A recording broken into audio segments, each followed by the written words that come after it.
Bismillahirrahmanirrahim. Bawa.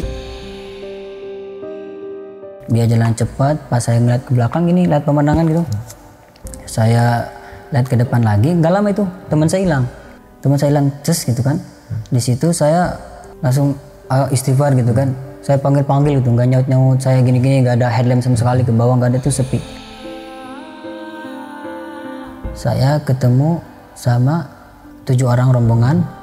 Orang ini pakai seragam hitam semua, bawa kepala kambing sama ayam 2 sama kelapa. Terus yang paling depan itu dia itu kayak bawa keris, kayak intinya kayak orang paling sepuhnya. Itu ada orang kumpul-kumpul, ada banyakan tuh sekitar mungkin ada 20 orang apaan trip gitu kan. Di situ ada saya kan samperin gitu kan, udah nyampe di situ saya lihat ada 1 orang dibungkus.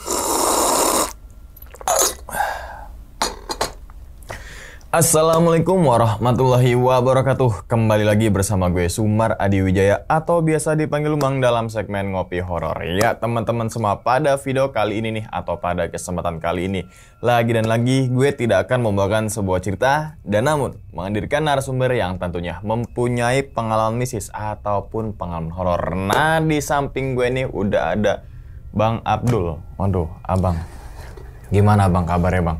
Udah baik. Baik, ya, alhamdulillah. Salam untuk teman-teman dan juga keluarga di rumah nih, Bang Abdul. Nah, sebelum Bang Abdul ini menceritakan pengalaman ini, Bang ya. Kami ya kan ngucapin terima kasih nih ke Bang Abdul karena jauh-jauh dari Rangkas Bitung ke daerah Baduy. Oh, ya Baduy. Dari Rangkas Bitung ke Baduy berapa jam? Kurang lebih 2 jam. Kurang lebih 2 jam sampai 3 jam lah. Gimana tergantung lalu lintas. Lalu lintasnya normalnya 2 sampai 3 jam. Iya. Oke, berarti asli dari Banten nih. Iya.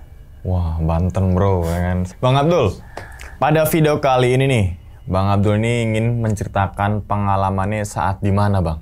Ya, kali ini saya mau menceritakan pengalaman saya mendaki di Gunung Rinjani. Gunung Rinjani itu lewat mana, Bang? Jalur mana gitu? Oh, pas kemarin tuh saya naik Sembalun, turunnya Torean. Sembalun, Torean, oh lintas. Iya. Berarti ke Danau Segaranak dulu gitu ya. Wih, mantap. 4 hari lah intinya. 4 hari, tapi ramean apa gimana? Ya, lumayan rame. Lumayan, sekitar puluhan orang. Ya, segitu. Dari Banten semua atau? Campuran. Ya, oh, oke. Nah, Bang, dalam naik Gunung Rinjani itu 4 hari 3 malam, naik Sembalun, turun Torean, ngalamin kejadian apa aja, Bang? Intinya aja nih, Bang Abdul. Yang saya alami yang nggak pernah saya lupain tuh ketika saya summit sendirian, badai, saya nangis dan teman saya juga ada yang kena hipo, dievakuasi juga. Nangis karena kenapa, Bang? Karena diputusin gimana nih? Ya gimana ya, saya kan itu summit hampir udah 5 jam, belum sampai kemana-mana, sendirian, badai. Kabut juga dong ya berarti ya? Apa? Kabut juga nggak? Iya, itu pokoknya pandangan tuh nggak terbatas nyampe, ya? Iya, terbatas nggak ya? nyampe 1 meter nggak. Oke, mungkin Bang Abdul tahan dulu nih Bang ceritanya. Teman-teman Ngopi Horor nih udah pada penasaran nih. Dan tanpa berlama-lama lagi kita langsung masuk aja ke dalam ceritanya. Ngopi Horor segera dimulai. Minum dulu Bang Abdul. Beh, enak kan Bang? Enak gak? Mantap kan kopinya? Yo, langsung aja sikat.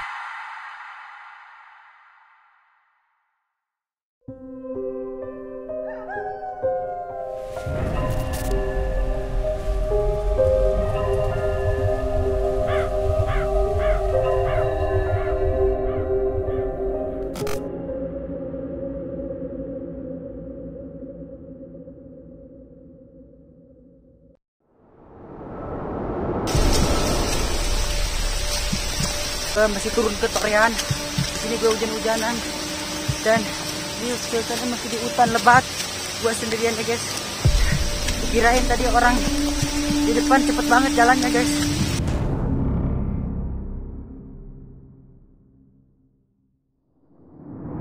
Jadi 2 minggu keberangkatan ini saya posisi lagi di pondok. Saya kan ini santri. Nah, karena habis lebaran itu biasanya libur pondok. Nah, sebelum 2 minggu keberangkatan itu saya cari liburan gitu, liburan buat lebaran. Awalnya tuh mau ke Bali. Karena ke Bali itu saya cek gitu kan biayanya kan itu hampir mau 3 juta gitu kan.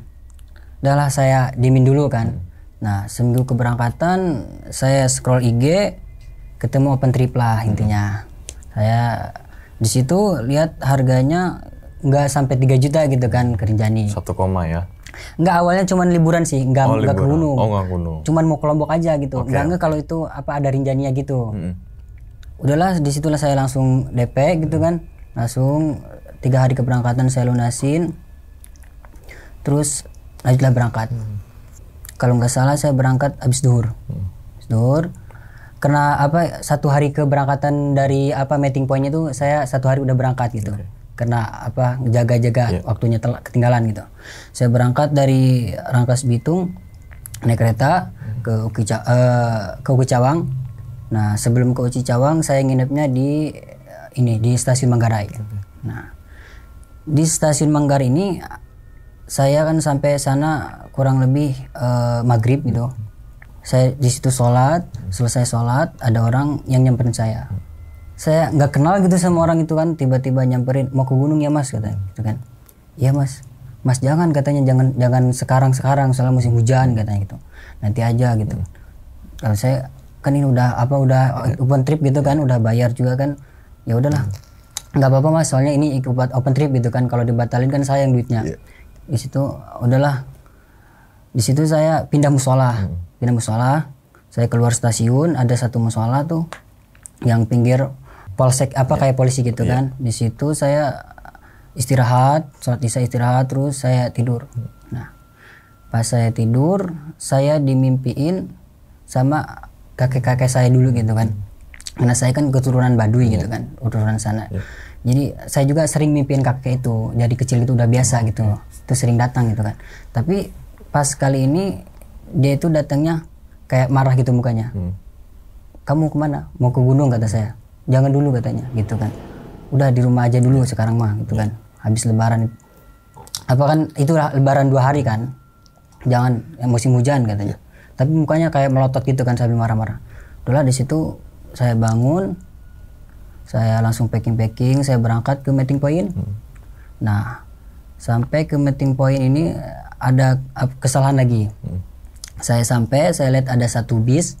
Di situ 1 bis, saya kirain itu kan, saya masuk ke dalam bis, itu orang-orang pada liatin saya. Pada liatin saya, terus datanglah satu orang tuh nyamperin. Mas, namanya siapa mas katanya. Saya kasih nama saya Abdul gitu kan. Loh, nama mas nggak ada di sini katanya gitu kan. Terus saya cek WA gitu kan. Saya cek grupnya. Pas saya cek grup, ternyata mobil yang saya itu, yang open trip saya itu masih di Bogor katanya. Saya turun lagi, saya di situ malu dong ya. Minta ampun itu.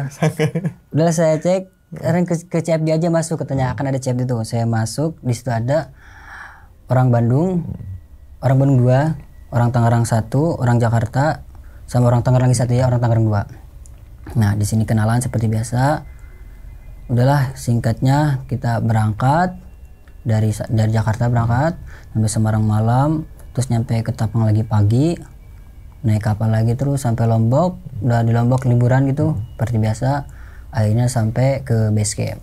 Nah, di base camp ini saya sampai jam 11 malam. Nah, jam 11 malam ini saya packing karena biar paginya itu enak gitu kan, packingnya malam. Setelah packing akhirnya disuruh kumpul semuanya. Suruh kumpul buat di briefing sama guide orang Lomboknya asli gitu kan. Gini nanti jangan lewat dari sini karena itu kan bekas gempa, masih baru-baru gempa gitu kan, bekas gempa kemarin di Lombok tuh. Jangan ke sini gitu, jangan terlalu ke pinggir gitu kan. Udah di briefing, terus terakhir itu disaranin jangan gak naik ojek, harus naik ojek semuanya gitu, wajib kan. Sampai pos 2 berarti? Iya. Oke. Terus karena saya bawa duitnya pas-pasan gitu kan, akhirnya saya semuanya naik ojek, cuman saya doang yang acungkan diri gitu kan. Mas saya gak ngojek, saya jalan aja kata saya. Terus di situ karena saya ada yang ngacung, terus ada lagi orang Tangerang yang itu, dia juga ikutan gitu kan. Jalan juga. Ya nggak nemenin saya gitu. Iya. Udah saya ikut sama Abdul katanya, gak ngojek. Akhirnya itu total yang gak ngojek tuh berempat. Sama orang Bandung 2, sama orang Tangerang 1, sama saya. Dulu pagi packing tuh masih normal biasa aja. Terus berangkat dari base camp, kita nggak ke pos registry, nggak, karena yang jalan disuruh jalan duluan gitu kan. Ada yang jalan di situ masih normal sampai pos 1, terus nyampe lah pos 2. Nyampe pos 2 itu jam kurang lebih jam 10-an. 10 ya 9 lewat lah, jam 10 kurang. Sampai pos 2 itu sepi. Ada sih porter gitu, porter orang lain. Pas sampai pos 2 itu saya belum nemu rombongan saya gitu kan. Ternyata yang jalan kaki sama naik ojek itu lebih cepatan yang jalan kaki. Aneh saya. Iya. Udahlah di situ nungguin sampai jam 11 siang, baru kita briefing lagi, langsung berangkat. Di situ saya belum nemuin orang yang klub sama saya. Jadi masih belum kenal gitu, belum ada pendekatan sama orang gitu. Saya mau bareng sama siapa belum, masih sendiri. Nah, jalan dari pos 2 jam 11. Nah, sebelum pos 3 ini saya istirahat, terus adalah orang Tangerang tadi tuh yang jalan kaki tuh, biasa pendekatan gitu kan. Baru nih klub sama ini gitu kan, semuanya satu frekuensi gitu kan. Dia bawa kamera, saya bawa HP juga kan buat sambil vlog dokumentasi biasalah. Udah ngobrol-ngobrol, kita jalan. Itu udah masuk ke Bukit Penyesalan itu. Oke. Bukit Penyesalan tuh pas agak nanjak, saya ngedenger ada yang nangis. Terus kayak ke atas itu kan ada pohon-pohon gitu kan. Naik pas belok, ternyata ketemu sama ibu-ibu lagi nangis. Gak kuat katanya, pengen turun. Oke. Kata ya biasa seperti pendaki biasanya gitu kan, yang semangat ini, ayo bu semangat gitu kan. Tapi dia nangis. Dia berdua sama suaminya. Cuman suaminya pengen naik maksa gitu kan, istrinya udah gak kuat. Jadilah kita salip aja gitu kan. Jalan-jalan terus sampai area camp Pelawangan. Pelawangan itu jam 5 sore. Jam 5 sore saya masuk tenda, ganti baju gitu. Langsung saya tidur pokoknya. Saya nggak ngelihat pemandangan, pokoknya udah capek. Sore-sore kan gitu. bagus itu. Iya, langsung tidur aja. Iya, langsung tidur. Pokoknya udah capek itu. Di situ langsung tidur.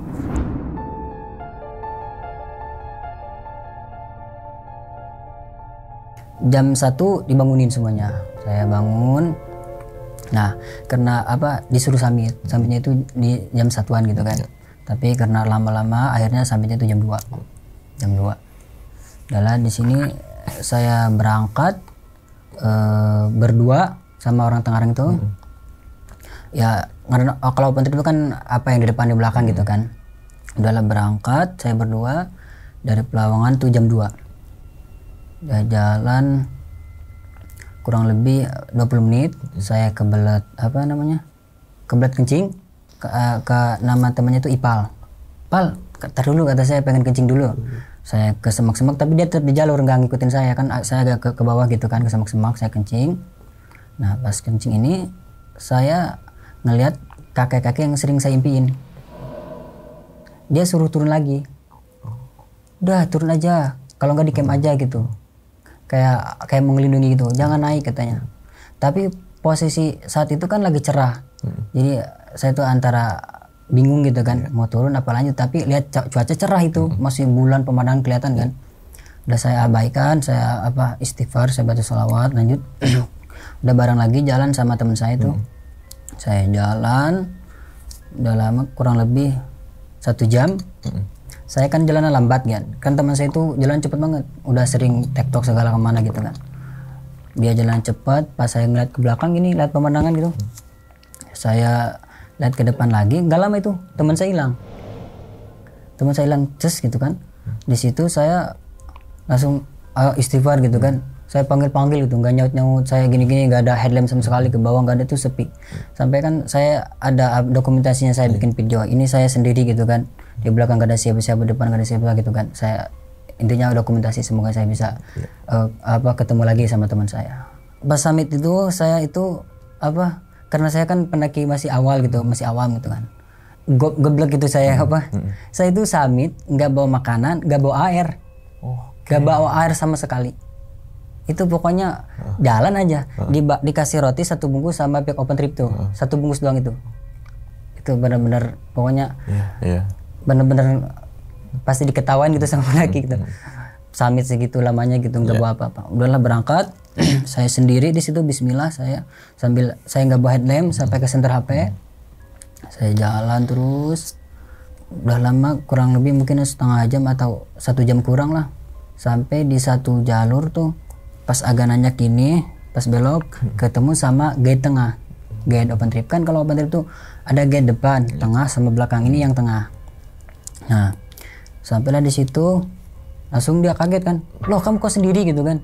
Ya mas, tadi saya sama teman saya tadi udah nggak tahu hilang, dia duluan kata saya. Tadi ngeliat nggak ngeliat katanya gitu kan, dia nggak ngeliat, nggak tahu kenapa, mungkin ada juga tadinya bareng gitu kan, nggak kelihatan. Di situ ngobrol-ngobrol lama tuh, kalau nggak salah 15 menit. Baru di situ kabut datang, kabut, hujan merubuy. Karena saya pengen cepet-cepet gitu kan, mas saya duluan aja kata saya. Ya udah hati-hati gitu, jangan terlalu melipir katanya, soalnya kan jurang gitu kan. Itu udah intinya udah kayak gini jalur itu kayak gini. Udah saya lanjut jalan tuh sendiri tuh, jalan kurang lebih setengah jam atau 40 menit. Itu hujan makin gede, angin kenceng. Di situ saya jalan terus sampai dada saya tiba-tiba sesek. Saya nangis di situ. Saya nangis karena mau turun lagi kayaknya jauh, mau naik nggak tahu jauh atau dekatnya gitu kan, belum pernah juga. Di situ saya nangis, saya keinget orang tua gitu kan. Saya keinget orang tua, kenapa saya dari tadi nggak ngikutin kakek-kakek yang ngomong tadi gitu, jangan naik gitu kan. Saya nangis di situ, saya duduk, saya makan roti itu, nggak bawa air sama sekali. Mungkin saya ngapnya itu nggak minum gitu kan, dari tadi udah berjam-jam. Itu mungkin sekitar pukul jam 4 subuh atau jam setengah 5-an lah. Cuaca masih gelap, itu kabut, hujan gede. Di situ saya sambil giniin pakai jas hujan. Di situ saya Bismillah, saya lanjut jalan lagi. Itu masih sendiri. Saya jalan lagi kurang lebih berapa ya? Setengah jam kayaknya, setengah jam. Saya kan sering lihat jam gitu kan sambil bikin video juga. Di situ saya lihat sebelum jalur letter E itu ada orang kumpul-kumpul. Ada banyakan tuh, sekitar mungkin ada 20 orang open trip gitu kan. Di situ ada saya kan samperin gitu kan, udah nyampe di situ saya lihat ada 1 orang dibungkus. Itu dibungkus semuanya, badannya dibungkus, dibikinin api gitu kan, pada ngerumunin gitu kan. Yang lain kan ada yang sebenarnya ada yang berlindung di di bawah batu itu kan, karena itu anginnya kenceng banget. Itu sampai jas hujan saya juga kan kayak mau terbang gitu. Saking dinginnya, pokoknya saya itu jalan, saya gini aja kan. Udah jalan ngelewatin dikit gitu kan, saya duluan gitu kan. Nah, di situ ternyata ada guide trip yang paling depan. Nih guide open trip tuh yang paling depan. Itu di depan tuh udah nggak ada siapa-siapa. Itu yang 20 tuh terakhir gitu kan, paling depan banget itu. Di situ ternyata orang-orang yang itu sama pihak base camp sama pihak itu disuruh turun semua, karena katanya badannya ini nggak bakal berhenti gitu kan, lama badannya, disuruh turun jangan summit. Nah saya itu kan udah jalan, udah lewat, jadi udah nggak kelihatan gitu, karena saya nggak kalau di situ ada guide saya, ada temen yang satu open trip gitu kan, nggak saling lihat gitu, nggak intinya. Saya duluan, yang tadi katanya turun semua, jadi saya summit sendirian. Itu udah mulai masuk letter E. Nah masuk letter E, di situ makin kencang anginnya, makin kencang gede. Itu jas hujan saya terbang, saya udah pasang itu basah semuanya, basah-basahan, hujannya gede banget, hujannya. Di situ saya nangis lagi. Tapi gimana ya, karena mungkin pendaki awam tuh nafsunya masih tinggi, ngilangin rasa nafsunya itu kayak susah banget, keluar uang banyak gitu kan, masa nggak sampai puncak gitu kan. Itu belum ada pengalaman gitu kan, pokoknya campur aduk lah. Akhirnya di situ saya jalan kurang lebih setengah perjalanan di letter A itu saya istirahat. Saya duduk, tiba-tiba kaki saya nggak bisa gerak, tangan ini nggak bisa gerak, itu semuanya kayak gini, apa digini-gini tuh nggak bisa, kayak gini gitu. Saya gini aja sambil nangis itu kan, datanglah satu porter naik sama bule tuh, ada bule bawa bule, itu masih badai itu. Terus dia juga kan nyamperin saya, berhenti, terus ngomong ke saya, Mas jangan kalau badai gini jangan diam gitu, harus digerakin badannya gitu kan.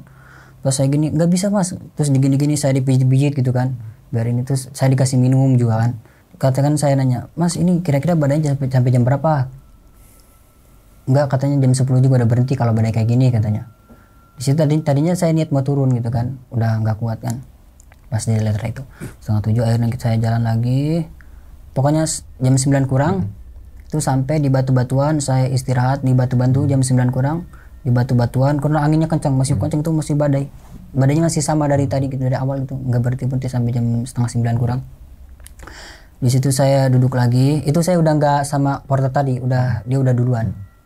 Saya istirahat sampai kurang lebih jam 9, saya jalan lagi sampailah puncak tuh jam setengah 10. Nyampe puncak, pas sampai puncak tuh saya ketemu sama orang India tuh, dia azan gitu kan, itu masih belum berhenti badai, masih sama badainya, masih hujan gede gitu kan.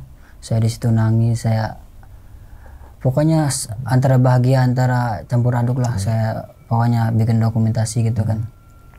Akhirnya saya sampai di puncak juga dengan saya ingat pokoknya ini summit saya nggak pernah saya lupain gitu kan. Summit pokoknya tergila. Jadi pelajaran buat saya. Nah di situ saya foto-fotoin gitu kan. Udah, saya tadinya mau nunggu mau nunggu badai. Saya sambil duduk gitu kan, istirahat di batu itu di puncak. Saya nunggu sampai jam 10 lewat tuh, setengah 11 belum berhenti juga badainya, masih badai. Karena kalau kelamaan di badai itu kan gak enak ya, kaku dingin gitu, anginnya kan bus-bus gitu kan, gak banget. Akhirnya saya udahlah turun aja, mungkin suatu saat kalau ada rezeki lagi bisa kesana lagi gitu. Akhirnya saya turun, di situ turun normal sampailah ke Pelawangan. Nah sebelum Pelawangan ini ke Arekem itu, pas di jalur itu saya ketemu rombongan tuh banyak yang ngegosip, ada yang ngomong gitu, ngomongnya kayak gini, tadi kamu itu gak sih yang tadi itu ada yang kena hipo katanya, digotong gitu kan, yang pada ngosip ngobrol-ngobrol. Selesai saya inget, berarti yang tadi dibungkus itu orangnya gitu kan. Nah udahlah jalan, saya sampai Pelawangan, sampai tenda baru nih di sini. Lu tahu nggak katanya si Acil kena hipo katanya di atas gitu kan. Itu teman satu trip saya gitu. Ya, iya. Orangnya kecil, emang cewek orangnya. Kena hipo katanya. Terus kenapa kesurupan katanya. Terus diceritain lah sama kakaknya. Nah kakaknya ini ternyata guide yang tengah tadi itu yang saya ketemu tuh, itu kakaknya. Katanya kesurupan, habis kesurupan diceritain sama kakaknya nih, katanya ketemu sama sosok hitam bawa ini. Jadi dia tuh takut gitu sambil kayak jalan gitu, kayak kesurupan. Orang kan bilangnya kesurupan tapi dia emang lihat gitu kan orangnya kayak gitu. Orangnya pingsan, karena takut hypo, jadi dibungkus gitu katanya. Dia diceritain, akhirnya dia evakuasi, langsung digotong, dibawa ke bawah itu langsung dari jam 5 subuh gitu, langsung dibawa ke base camp gitu, base camp Sembalun. Jadi gitu ceritanya gitu. Udah di situ udah normal. Kita jalan lagi ke danau itu sekitar jam 1 siang, jam 1 lewat lah. Kita berangkat ke danau itu hari kedua. Kan hari pertama itu summit, sebelum summit itu kan hari pertama, ini hari keduanya. Ini hari kedua kita turun ke danau. Di situ pertama masih berdua sama orang Tangerang lagi. Habis itu kepisah lagi. Saya solot lagi di situ. Dia jalan cepat, kepisah lagi, saya jalan sendiri. Udah jalan tuh sekitar jam 4, saya pas nanjak tuh ada turunan gitu, ada yang manggil saya, manggilnya kakak gitu kan. Sekarang kakak itu panggilan khusus dari keluarga doang, orang lain tuh manggil saya nama biasa aja. Ini panggilan dari kayak gitu kan, panggilnya kakak gitu, kakak gitu kan, kandu gitu kan. Tuh kok ada yang tahu nama saya gitu, yang sering ini kan keluarga khusus doang gitu yang tahu nama saya gitu kan. Saya cari ke atas nggak ada gitu kan. Udahlah di situ saya istighfar lagi, baca sholawat, saya lanjut jalan lagi. Ada yang manggil lagi, balik lagi sini tapi nggak ada orangnya, manggil doang gitu. Udah jalan lagi masih sendiri tuh, kurang lebih sampailah ke danau itu jam 5 sore lagi. Nyampe danau jam 5 sore, istirahat, makan seperti biasa. Nah malam tidur, malam tidurnya ini saya nggak mimpi, nggak, biasa aja.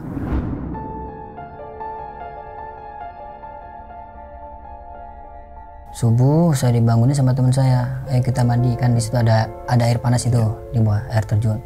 Habis mandi itu saya langsung packing. Nah ternyata turunnya itu jam 10, masih lama, jadi saya packing, habis packing main dulu kan, jam 10 baru turun. Nah di sini turun saya awal berdua sama teman saya orang Tangerang, berdua. Nah pas sampai Gua Susu saya jalan duluan. Gua Susu itu kan ada air panas itu kan, di situ dia kan lagi berendam, saya nggak mau kan, saya takut kabut doang pas di torennya gitu kan. Saya jalan duluan, saya solo lagi sampai di di ada aliran sungai itu kan, jalan trek sungai itu ada jembatan gitu kan. Nah sampai situ masih cerah, ketemu sama guide paling depan lagi, guide paling depan. Di situ masih normal gitu kan, foto-foto, mas saya duluan gitu kan. Saya akhirnya duluan sama guide itu, hati-hati kan. Nah keluar dari sungai itu kabut datang, hujan gede kan, hujan gede lagi. Saya jalan tuh ketemu satu rombongan yang lagi bikin preset gitu. Saya ke situ, saya berteduh di situ, ya berteduh di situ. Saya istirahat, terus kurang lebih setengah jam saya lanjut jalan lagi, itu sekitar jam 1 ya, mungkin jam 1 siang. Lanjut jalan, itu masih hujan, saya kan bawa jas hujan 3, saya pakai jas hujan lagi. Lanjut jalan tuh di trek toren yang jurang itu masih kabut hujan gede kan. Ini di hari ketiga. Udah terus jalan. Nah sampailah di area camp lagi, area camp Kebun Jeruk. Pas sampai area camp, mas tenda saya di mana? Oh mas, katanya campnya di bawah, katanya ada porternya itu di bawah. Oh di bawah, ya udah mas, saya jalan lagi gitu kan, karena Kebun Jeruk itu kan sempit banget. Akhirnya jalan, pas belok tuh ketemu satu porter nggak tahu, tapi orangnya orang Bogor katanya, orang Bogor dia. Nah pas itu dia di bawah pohon, saya disamperin seperti biasa, maaf mas gitu, saya mau duluan gitu kan. Jangan mas, ini udah masuk area hutan katanya, udah masuk area hutan, jangan jalan duluan gitu kan. Akhirnya di situ saya ngobrol sama dia seperti biasa sambil nungguin orang rombongan trip saya yang orang Medan. Dia juga sama niatnya liburan tapi ternyata ke gunung gitu. Ibu-ibu katanya kakinya keseleo, kasihan gitu kan. Lama-lama akhirnya datang satu orang Jember tuh, satu orang Jakarta, cewek sama cowok. Disitulah udahlah lama kita jalan aja berempat. Akhirnya jalan berempat. Di situ posisi udah sore, udah jam 3:30 lah, jam 4 sore. Jalan terus sampai ke air terjun. Terus nah lewat air terjun ini sekitar jam berapa ya, jam 4:30 mungkin. Saya ketemu sama 7 orang rombongan. Nah orang ini pakai seragam hitam semua, pakai jas. Terus yang ceweknya itu 2 pakai kebaya sama bawa kepala kambing sama ayam 2 sama kelapa. Terus yang paling depan itu dia itu kayak bawa keris, kayak intinya kayak orang paling paling sepuhnya. Emang kayak umurnya kayak 70-an gitu. Pak bawa keris gitu. Tapi di situ saya pikir di hati gitu kan, kita aja jalan dari tadi perasaan basah-basah semua kan, hujan-hujanan, kotor semua gitu kan. Tapi yang saya lihat tuh orang-orang bersih-bersih. Itu dari sepatunya tuh nggak ada kotor gitu, nggak ada, tuh bersih semuanya. Tapi yang saya senang itu orangnya sopan-sopan. Saya kan amit pak gitu kan, amit gitu kan, punten gitu kan. Baru turun mas, iya gitu kan. Ya terus saya turun, saya lewatin, terus saya mau ngomongin gitu. Terus dia omelin sama satu porter tuh, jangan ngomongin di sini gitu kan. Saya kan bilangnya takut orang mau pesugihan atau gimana gitu kan. Jangan ngomong kayak gitu kan, langsung dia omelin kan. Udah di situ jalan, Nah itu udah mulai maghrib jam 6 kurang lah, 6 kurang. Ini saya tinggalin orang bertiga ini, mas saya duluan gitu kan, jalannya karena lama kan. Yang cewek itu kakinya juga sakit gitu kan, keseleo. Saya jalan duluan, gak jauh. Nah pas itu saya kurang lebih 20 menit saya jalan tuh ketemu 2 jalur. Itu pas mau azan maghrib tuh ada 2 jalur yang ke bawah kayak bekas air terjun tapi gak ada airnya itu. Saya ke bawah gitu. Nah di situ saya lihat lagi kakek-kakek itu. Dia kayak gini, kesini gitu kan, suruh jalan ke situ. Tapi saya antara yakin gak yakin gitu kan.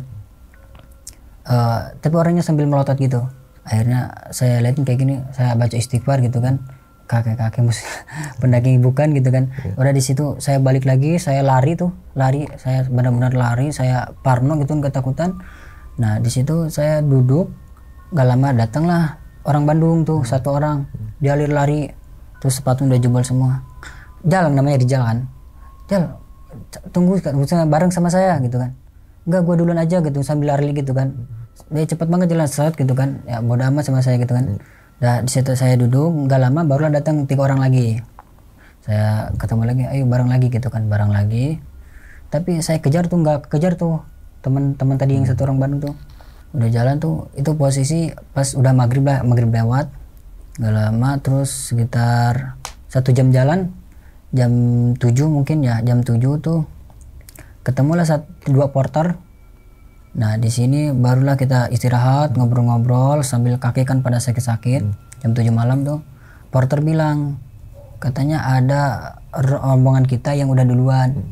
Nah sedangkan ini porter yang ini tuh porter paling depan yang di bawah tenda gitu kan, belum pasang tenda belum. Itu udah duluan, nggak tahu di mana campnya kan, pada nggak tahu ya.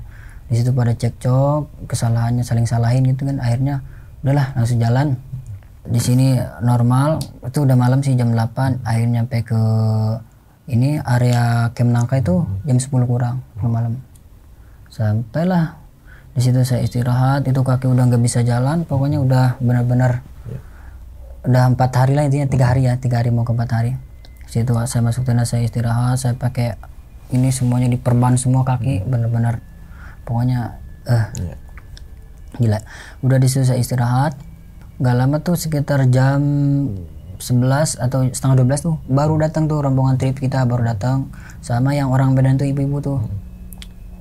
Di situ nggak bisa tidur, itu semua kita nggak bisa tidur karena yang orang Medan tuh, yang ibu-ibu tadi tuh kesurupan. Itu 1 malam nggak bisa tidur. Yang guide itu nggak bisa tidur juga guide. Pada panik gitu kan, takut hipo gimana kan, kesurupan. Intinya 1 malam tuh berisik, kayak teriak-teriak gitu kan. Wah gitu kan, teriak-teriak. Di situ udahlah jam 5 subuh tuh kan belum ada yang tidur kan. Saya ke ini tempat kan ada air tuh, kalau di Camp Nangka tuh kan ada air tuh. Ada pokoknya airnya melimpah. Saya ke situ. Saya bersih-bersih mau wudhu gitu, mau sholat kan. Habis bersih-bersih wudhu, sholat, habis sholat udah pagi. Nah, pagi ini di situ saya lanjut turun lagi. Ini hari keempat. Di sini saya posisi udah nggak sama orang Tangerang. Pokoknya saya udah nggak ngeliat orang Tangerang. Kayaknya yang camp di atas gitu kan.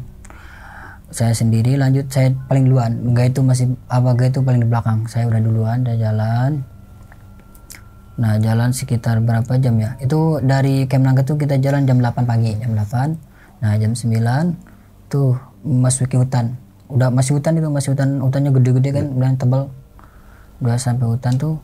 Nah pas turunan itu kan ada turunan ya.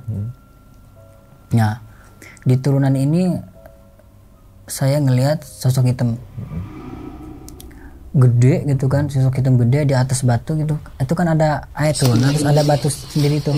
Kalau yang udah kering itu kan tahu. Itu kan di situ tempatnya gelap gitu kan, banyak pohon-pohon. Saya turun itu, saya lihat, saya gini lagi, saya baca istighfar gitu. Astagfirullah.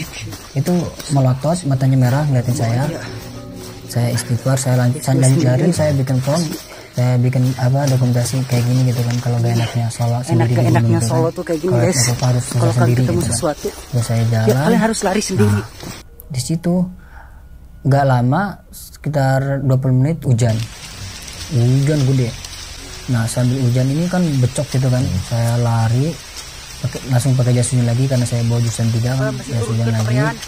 Udah pakai jas hujan, Saya sambil dokumentasi. Nah di belakang situ masih ngikutin tuh yang sosok hitam tuh di pinggir tuh. Saya lari kan sambil bikin video tuh. Saya baca istighfar, saya langsung matiin lagi HP kan, saya lari lagi. Lari pokoknya udah lama tuh. Ketemulah 2 pendaki. Nah 2 pendaki ini kayak orang bukan pendaki normal gitu, biasa aja gitu orangnya. Udahlah nyampe ke area ojek. Nah 2 ojek ini kita ngobrol-ngobrol. Terus saya memastikan yang kemarin saya lihat itu, yang pakai rombongan serba hitam itu.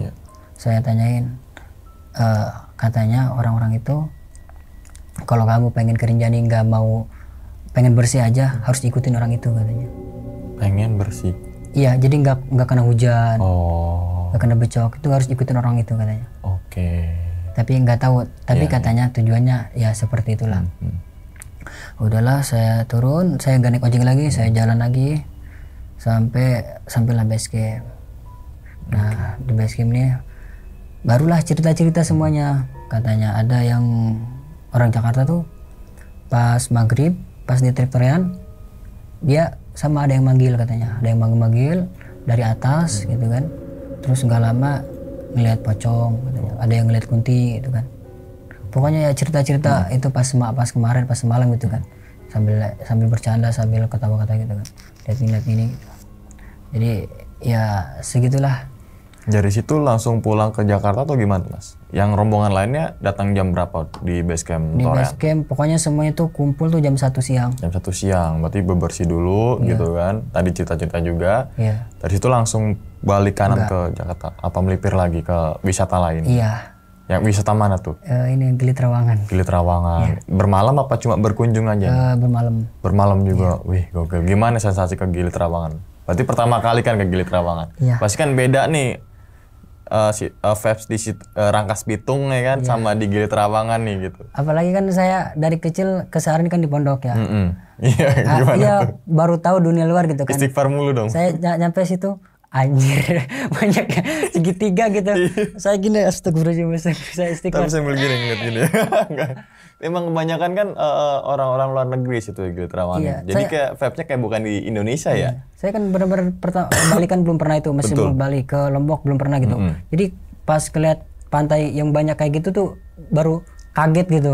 Dan itu Indonesia ada tempat kayak gini gitu ya. Dan itu nggak cuma 1-2 orang kan, banyak, hampir semua orang luar negeri pakai yang segitiga gituan kan ya. Oke, habis jalan Gili Trawangan lagi, kemana lagi tuh saat itu? Di situ langsung pulang. Langsung pulang ke Uki Cawang lagi. Iya, Uki Cawang. Sampai rumah berarti H+ berapa itu? H+7 seminggu berarti? Pokoknya total 10 hari. Oh 10 hari, termasuk sama perjalanannya ya. Di gunung aja udah 4 hari, di Gili Trawangan sehari, 5 hari ya sehari-sehari. Perjalanan kan pulang pergi 4 hari, hampir 3 hari. Pas berarti 10 hari. Oke, ini ngomongin masalah, sambil minum dulu ya Mas. Ya kan. Ini kopi kayak gini cuma ada di sini doang Mas. Karena kan kopinya kan. Yoi. Oke Mas, ngomongin masalah di Rinjani nih Mas ya kan. Kan tadi sempat ada sebelum itu dimimpiin tuh yang di stasiun Manggarai itu ya. Sama kakek-kakek itu kan ya. Nah, si sosok kakek-kakek ini sering mimpiin ke Mas Abdul lebih ke peringatan atau memang gimana nih? Ya, peringatan. Emang dari dulu kayak gitu. Kalau mau kemana pasti kalau tidur gitu, sering datengin gitu. Kadang kepala saya didoain gitu itu udah biasa gitu. Udah biasa. Tapi yang kali ini beda gitu. Kayak nggak ngizinin gitu. Oke, dan itu kalau mau bepergian aja atau memang di rumah pun kadang dimimpiin gitu? Iya. Berarti nggak cuma bepergian aja gitu ya? Iya. Kadang di rumah pun sering gitu, hadir gitu ya, dalam mimpi gitu ya. Kita bilang lalu rata buyut lah gitu ya, gitu ya. Oke, nah terus kemudian ada satu anggota di trip itu yang si Acil ya tadi. Iya. Acil tuh jadi memutus nggak turun torean berarti itu? Enggak. Langsung ke Sembalun lagi? Iya, karena saya udah nggak ngeliat juga kan. Karena katanya langsung dievakuasi, langsung dibawa.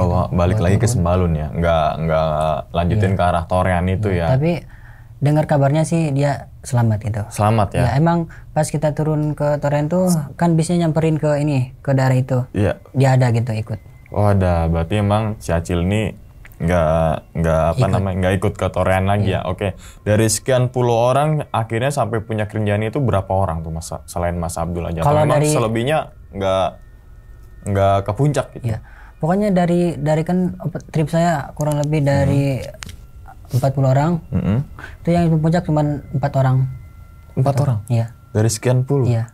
Oke. Pas sampai di camp Pelawangan, apa reaksi teman-teman yang nggak ke puncak Iya, itu? pada heran puncak dong. gitu. Iya. Iya, kita kan pada turun semua gitu kan.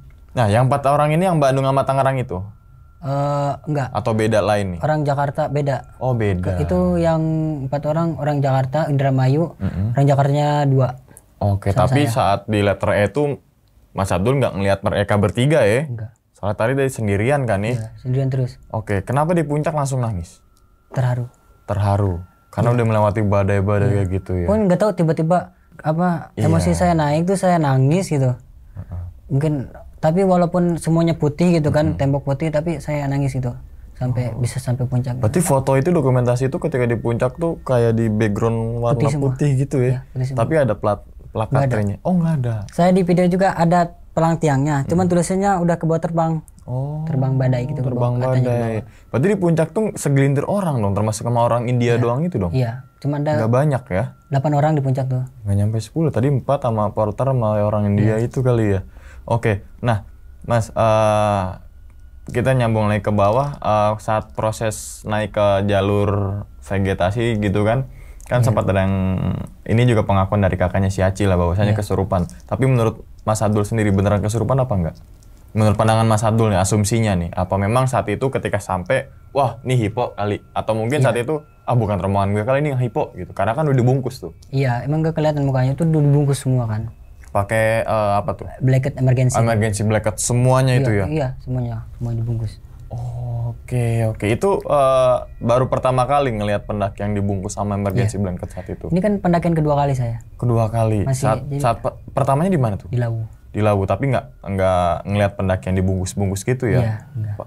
Berarti itu pengalaman yang bener-bener Mas Abdul nggak bisa dilupain sampai saat ini dong? Pokoknya ini nggak bakal sampai lupa saya. Gokil, apalagi ada dokumentasi video-video itu juga ya. Oke, nah terus kemudian nih Mas, akhirnya kan turun di Danau Segara Anak nih gitu kan. Sempat mancing kah di situ? Saya tadinya niatnya mau pancingan karena ribet gitu, jadi nggak jadi. Nggak jadi. Tapi sempat ada ngeliat pendaki yang lagi mancing nggak? Atau nikmatin ikan dari biasanya orang porter-porter itu masaknya pakai ikan dari Danau Segara Anak tuh. Banyak. Sempat ngerasain ikan di situ nggak? Iya, itu juga dipasakin sama porter. Dimasakin ya. Gimana sensasi makan ikan di atas ketinggian ya kan? Ya gitulah. Beda ya, gitu. Beda. Kayak di rumah jadinya ya. Lebih nikmat. Lebih nikmat, betul. Nah terus kan kemudian ikut nih berendam air panas nih ya. Iya. Itu kayaknya rasa capek tuh hilang aja begitu ya. Pokoknya jadi semuanya jadi lemes gitu. Peredaran darah langsung ngalir. Dan tadinya kalau sempat flashback ke sehari yang lalu ya kan, sampai kaki sama tangan nggak bisa digerakin gitu kan, di situ bisa relaksasi lah gitu ya. Nah terus Mas, ada 7 yang pakaian hitam nih. Jas hitam apa memang baju hitam lengan panjang? Kayak gini, kayak gini nih, jasnya kayak gini tapi hitam. Bukan jas kayak orang kantor ya? Bukan. Oh. Jas kayak ustadz kayak gini. Iya. Oke, dan itu 7 orang. Iya. Cewek cowok? Ceweknya 2. Tapi yang satu tuh ibu-ibu, yang satu tuh masih muda, masih ya antara umur 25-21 mungkin. Nah, dia bawa yang kepala kambing? Iya, dia bawa karung gitu. Oh, sama ayam? Ayam 2, ayam kelihatan ayamnya. Ayam, tapi udah disembelih. Ayam biasa apa ayam yang cemani hitam? Ayam hitam. Cemani? Iya. Dan yang paling ujung, yang paling depan kan bawa keris tuh? Iya. Kerisnya di saku apa? Iya, di sini. Sini bawa. Nah, yang sisanya tuh yang laki-laki tuh bawa barang-barang gitu, bawa tenda segala macam. Oke, tapi dari penampilannya itu kayak pendaki apa bukan? Bukan. Nah, ketika Danau Segara Anak, Mas Abdul ngeliat 7 orang itu Enggak. Tapi katanya bukan ke Puncak Rinjani, bukan ke itu, beda puncak katanya, cuman satu jalur. Nah, kan pasti kan sempat ngobrol nih, mungkin sama porter sama situ. Menurut porter itu lagi ngapain tuh Mas? Berarti itu beneran orang apa bukan nih? Orang. Kata porter pun itu orang? Iya, karena itu katanya asli orang Lombok.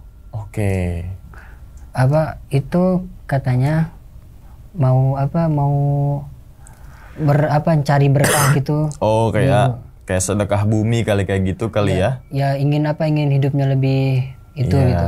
lebih Katanya makmur. bisa 15 hari di gunung tuh. 15 hari. 20 hari. Nah, kan tadi ada yang mudanya juga tuh, Iya. ya kan? Apa itu satu keluarga? Gak tahu. Kalau dilihat dari penampilannya, kan pasti kayak ada bapak-bapak, ada ibunya gitu. Kayaknya bukan. Kayak bukan. Iya. Nah, terus ketika turun ada ketemu sama 2 pendaki tuh, Ya. yang kayak ditegur tuh diem aja. Iya. Itu pendaki beneran apa bukan tuh? Gak tahu. Tapi ketika di base camp Toren ketemu nggak? Enggak. Enggak. Tapi di proses lagi jalan turun kan? Iya. Oh, oke. Nah, keganjilan kayak gini pertama kali Mas Abdul temui apa memang di pesantren pun sering ngalamin keganjilan kayak gini nih? Sebenarnya pernah dulu gitu. Di sana, Iya. bukan di gunung nih ya. Ini lepas dari gunungnya nih ya, keseharian. Berarti pernah ngedapetin keganjilan kayak gitu, entah itu ngeliat. Iya. Oke. Berarti kalau bisa dibilang kan banyak juga tuh ya apa namanya, katanya nih mah yang anak santren tuh biasanya mempunyai apa, dia bisa Iya, ada lihat-lihat itu ada gitu. ilmunya. Ada ilmunya. Terus ada juga nih Mas, saya sempat baca narasi artikel di pesantren tuh, ini bukan dalam artian menjelekkan pesantren, enggak ya, tapi pernah ada pesantren yang diserang sama jin. Oh, iya, pernah dengar. Soalnya aku pernah dengar kayak itu tuh.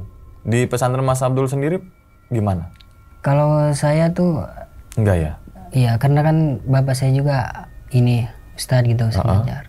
Tapi katanya punya ilmu, bapak saya pernah bilang punya ilmu bisa munculin itu, bisa ngilangin itu makhluk itu. Oke, berarti di pesantren pun ada gangguan kayak gitu dong? Ada.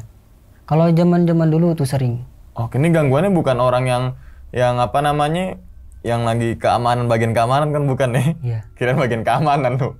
Kalau subuh-subuh nyebut-nyebutin enggak ya? Enggak ya? Oke, berarti emang di keseharian di Rangkas Bitung atau di pesantren itu pun pernah ngalamin keganjilan gitu ya. Jadi ketika di gunung, Mas Abdul kayak, udah, ini mah udah pernah ngerasain gue gitu ya.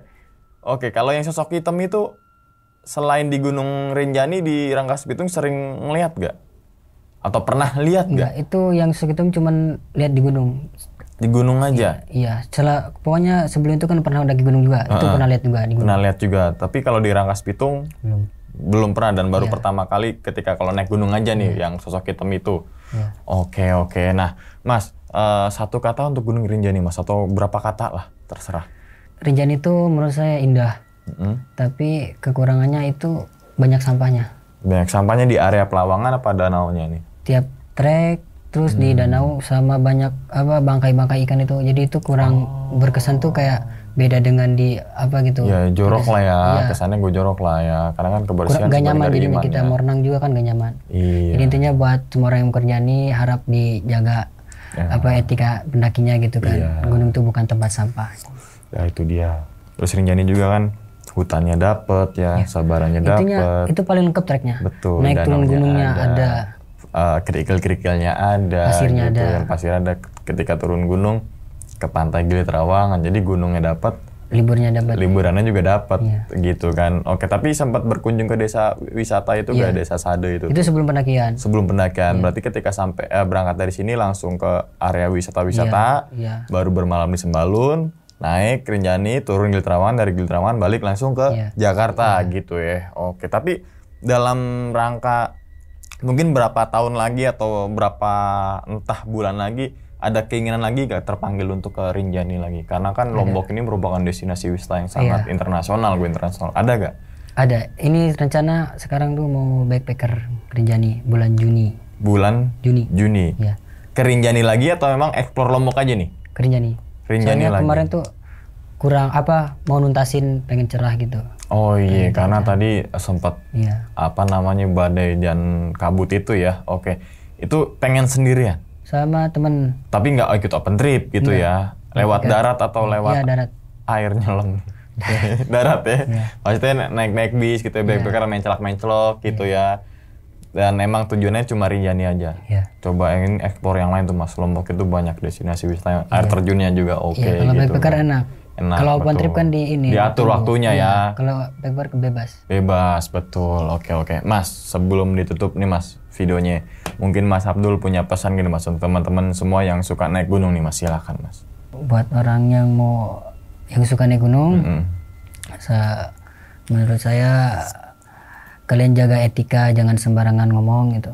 Karena di gunung itu bukan ada orang juga gitu, bukan cuman kita. Jadi gunung itu ada yang punya juga. Jadi harap berhati-hati di dalam bicara sama jaga kebersihan juga. Iya, itu dia. Dan nggak cuma di gunung aja yang ada hal-hal kayak gitu ya. Iya. Di rumah pun pasti kan ada ya gitu ya. Cuman kan gunung tempatnya banget. Kalau Kiai Ustadz gitu kalau ngebuang jin itu kan antara ke laut sama gunung. Di gunung. Tapi lebih kalau bisa dibilang lebih lebih galakan yang di laut apa di gunung nih? Di gunung. Di gunung. Di gunung tuh lebih emang diliatin gitu. Oke. Kalau di gunung tuh benar-benar dilihat. Tapi di Gili Trawangan sempat ngeliat hal-hal yang itu nggak gaib nggak? Itu kan pakai segitiga gaib juga itu. Itu lebih horor loh itu loh. Iya. Oke. Sekali lagi terima kasih banyak nih Mas Abdul udah meluangkan waktunya datang ke sini gitu kan. Dan tadi juga Mas Abdul dijadikan untuk pelajaran juga ketika di batas Pelawangan ya, di Pelawangan sampai ke puncak. Beliau nggak membawa air, cuma membawa roti aja. Itu kan dijadikan pelajaran juga nih untuk ke teman-teman semua kalau mau summit gitu kan, bawalah perlengkapan minimal logistik, jas hujan dan sebagainya gitu. Tapi untungnya jas hujan bawa kan. Iya. Coba kalau agak waduh itu. Tapi kan sempat ketemu sama porter itu dan mengasih minum gitu ya. Oke, dan ingat teman-teman semua, cerita dari Mas Abdul ini bukan untuk nakut-nakutin teman-teman semua ketika mau naik Gunung Rinjani ataupun ke gunung manapun, tapi ambillah sisi positifnya dan buang sisi buruknya. Sekian dulu pada video kali ini dan nantikan video-video gue berikutnya. Hal gaib itu muncul ketika sugesti kita buruk. Wassalamualaikum warahmatullahi wabarakatuh. Selamat beristirahat. Mas Abdul, terima kasih banyak nih. Alhamdulillah. Bungkus.